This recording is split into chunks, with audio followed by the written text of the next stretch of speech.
Cheryl Erickson, and I'm the Indigenous focused ECE instructor with Louis Riel Vocational College. Today we will be reviewing Chapter 11 of Early Learning and Childcare Overview. Please ensure that you are reading your Chapter 11 of your text, as this video is not a replacement for your chapter readings.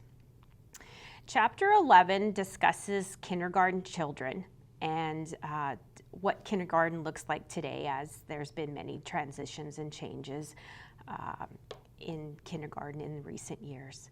So one of the things that has occurred in kindergarten here, especially in Manitoba in the last few years, is that it's been transformed from a half-day program to a full-day program. And so the reasoning behind this is that it better prepares children for the next step into grade 1 and their education process. More children are also participating in daycare programs, and so they are away from the home in an environment that promotes early learning, and so therefore it just seems like it's the new format to proceed to that next step. One of the things noticed by educators is that as children are now transitioning into kindergarten, they have such a great understanding of literacy, math, reading, and science. And so that is, I think, part and parcel of their early learning experiences as well in a daycare center. And so the ultimate goal for kindergarten is that children have entry reading. A lot of kids are able to read as they start the process of their education. And so today's kindergarten curriculum has escalated in many different ways. There is a huge focus on academics. Back in the day when kindergarten first was introduced, it was a lot of free play, really focusing on teaching children basic skills. And now it has come such a long way. Parents want to see that their child are getting a really good education.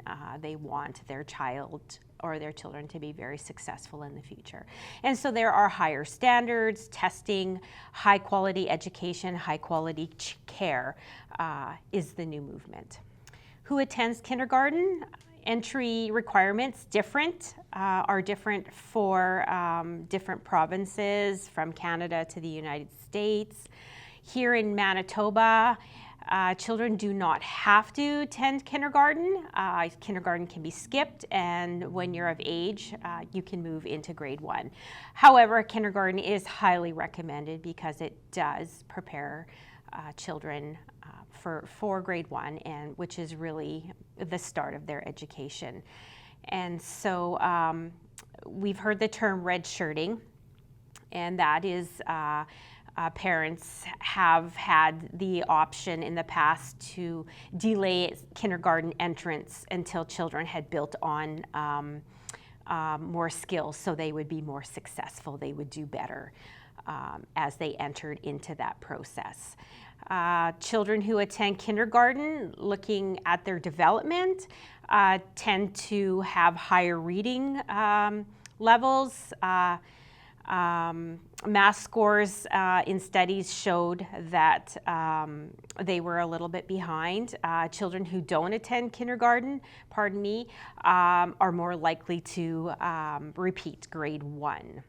So, you know, kindergarten sets the foundation of school, and it's a really important process for the children to understand how school works. So if you bypass kindergarten, you really don't understand the basic foundations of how school works. And so really, kindergarten sets the child up for success in terms of transition, structure, what's to be expected next.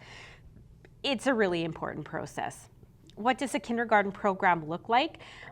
Kindergarten, again, it's the foundation of learning, and it's a really good transition. And so children, again, will learn what's expected, what comes next, simple things like sitting in a circle or group, Things like raising your hand are all processes that you would learn in school. Instead of speaking, just openly speaking, you would raise your hand.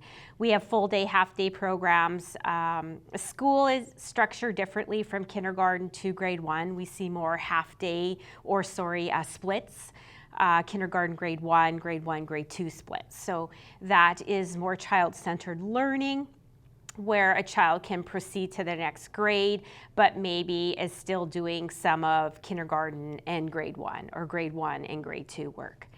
And looping is becoming more popular in the school systems. And what looping, or that term looping, means is that the teacher will move with the child to the next grade, and so on and so on. And basically that makes the learning experience a little bit more comfortable. The teacher knows the student, and the child knows the teacher knows the student, and the child knows the teacher, and it's more comfortable. What's a healthy environment look like in terms of kindergarten? So when we look at kindergarten, we look at the things that children learn as far as healthy foods. We learn that in our curriculum, as well as what types of snacks and things are appropriate as well. So we look at healthy, gluten-free, organic. We look at allergies that are related to common childhood allergies as well, and maybe what the rules and regulations are regarding those. Most schools are peanut-free, as daycares are peanut-free. That environment, that respectful, pro-education environment is going to show respect for children. It's going to show respect for culture. It's going to show respect for disabilities, family, and community. And so the expectation there is a really supportive environment, and a really supportive environment is going to be comfortable for the child and promote their learning. So we want children, not only in childcare, but as we transition them to kindergarten, that they are learning and growing in a positive way. And why we discuss this kindergarten transition and why it's so important in daycare is because we're really connecting with the child and the family in this process to move the child to kindergarten. And even though the child is out of the center for a part of the day, it's still very children are still, we're the party that transitions them to school and from school on a daily basis while their parents work. So we're really connecting with the teacher, the environment, and trying to make things consistent between school and home. Typically, what does a kindergarten child look like? Developmentally, physically, they're very high energy. They like to run, they like to climb, they like to jump. And typically, children age 5 to 7, typically ages 5 to 7 children are average height and weight, approximate for each other. So that's what a typical, to describe a typical kindergarten child. Socially and emotionally, as far as development goes, and we've talked about the different stages of development with Piaget and Erikson. So a kindergarten child is in that industry versus inferiority stage that was developed by the theorist Erikson. They're really working on self-regulation, regulating emotions, and the importance of their social interactions. So socially, kindergarten is very important, just as much as it is important academically. So characteristics of kindergarten children: cognitive, and again, when I say cognitive, I'm thinking brain and thinking and logic, as well as the development of language. Language has developed rapidly up to the age of kindergarten and will continue to grow throughout their lives. Throughout your years of education, you're always learning new words, and you could be learning new languages throughout your life. And so it's key to success. You may have children that enter kindergarten that are some delays with language development, and of course their curriculum is going to be adapted to help them where they are developmentally. So again, chronological and your developmental age are factors when you move to school. Children enjoy the challenge of language play, and again, as much as we prepare the children in daycare, school uses the same types of techniques as well through singing, stories, making that learning a fun experience. And kindergarten children typically love to talk and love to be engaged in different types of language activities. What is the role of mathematics as far as kindergarten curriculum? So again, curriculum, I'm not an expert on school curriculum. I can tell you what I know. And again, when we look at development of the child, we're looking at the development of the whole child, and that's how curriculum is structured. And again, that's going to be determined by what's taught by each teacher in each province, and then adapted for each classroom. So, you know, typical things like quantity and numbers, shapes, sizes, counting, sorting, patterns, those are all very important practices and things that a typical kindergarten child should understand. And how that is delivered to the children is going to depend on the way the teacher is presenting that material to them. And then when you think about curriculum, again, science is a big factor as far as curriculum and delivery. And why is science important? And again, science is one of those topics that really makes children think. You can experiment. There's lots of opportunities for children to mix and measure and look at things different and construct their own learning. And so therefore science becomes a key factor in curriculum. So children, when presented with science activities, build a positive attitude towards science. They want to learn about science. We know that typically studies have shown girls don't participate in a lot of science. So schools and curriculum is challenging instructors to get girls more involved in science because we need them.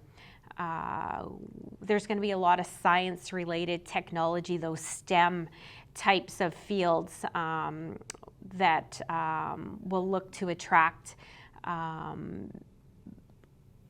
all children in the future as far as jobs and success in life. Those are the jobs that will probably need to be filled in the future. So we need more children, especially girls, to get involved in those STEMs. So there's a lot of knowledge to be learned with science, and again, it's all going to depend on how it's delivered to those students. As far as kindergarten curriculum and social studies, we live in such a diverse world. It's important for children to know about the world around them, and so that's where social studies becomes a key factor, as well as history. We always want that for our children to know about what has happened in the past, and again, how that how that affects the future. So there's content taught through social studies and standards in the following areas. So children learn about cultural identity, they learn about civic ideals and responsibilities, geography, continents, the environment as well are all a big factor in the topic of social studies. What is arts and how should arts be delivered? What falls under arts is all very important as well. So when we consider arts, it's not a drawing a picture on a piece of paper. Arts is so much more than that. It's music and dance and theater and drama. So it's integrating all those components, which are really important for children in the sense of learning about themselves, learning to sing, learning to dance, learning to self-regulate their body, to control their movements, to be creative. are all sparked within that in that category, as well as we learn a lot about roles as far as arts, especially dramatic play, and how that affects what we perceive about the world. So it's a really interesting way to teach children, again, about the world around them. How does developmentally appropriate practice come into play when we look at linking kindergarten and school? Again, you're always going to relate the curriculum to what children know. So we want to find out their knowledge, and then we want to build on that knowledge. So give them more information. A program is always going to be individualized. It's going to be adapted, whether it's children with disabilities, whether it is, once you get into school, I made reference to the classroom splits, where that you can be doing part of one grade and working on another. So again, all tailored to that individual child. Making learning more physically and mentally active. And that's important in the context of knowing how the children in your program are going to learn. So some children learn more. You have visual learners, you have learners that learn by hearing, and you have learners that learn physically by actually physically completing a challenge, and then that sticks with them. So it all depends on what type of learning style the children have, and meeting those needs. So you really want to involve children in all aspects of the learning process. Hands-on activities, concrete things that they can manipulate are really good ways to challenge them in that learning process. We need to focus on that transition to kindergarten, especially with children with disabilities. So when I say daycare and kindergarten work hand in hand, for us as early childhood professionals, it's really important to prepare that child, especially in the event that you're going to be taking that child to school every day. Things like visiting the school, kindergarten orientations. We in a center I used to work at in the past, we had a pre-kindergarten book, and it had pictures of what the school looked like, pictures of what the classroom looked like. So it was things that you could bring out concrete maybe once a week and talk to the children about it and review the pictures and talk about kindergarten. So the more prepared they are, the easier that adjustment is. Children usually have challenges because of the unknown, the anxiety. Once they settle in and they know what's expected and what's going to happen, they're more successful in that. So that's that collaborative team approach to school, involving the families in that. We used to lend our books out or give a pre-kindergarten book to the parents, so something they could review at home, depending on how physically or emotionally upset the child was about going to school. It was another tool to better prepare. Observe current and future schools, so that gives you an opportunity to observe the classroom, have the school come to the daycare and observe our environment, and have a collaborative meeting to discuss how you think that child is going to transition and what we could do to make that transition more successful. And in that collaborative approach, that's where you can outline your goals, outcomes. It's a really good opportunity for you to sit down as a team and listen and learn from each other. So that concludes Chapter 11, that kindergarten adjustment, transition, and making it successful for children. I do encourage you to see your instructor if you have any questions regarding Chapter 11, and also just to check in to ensure that you haven't missed any handouts or assignments pertaining to Chapter 11.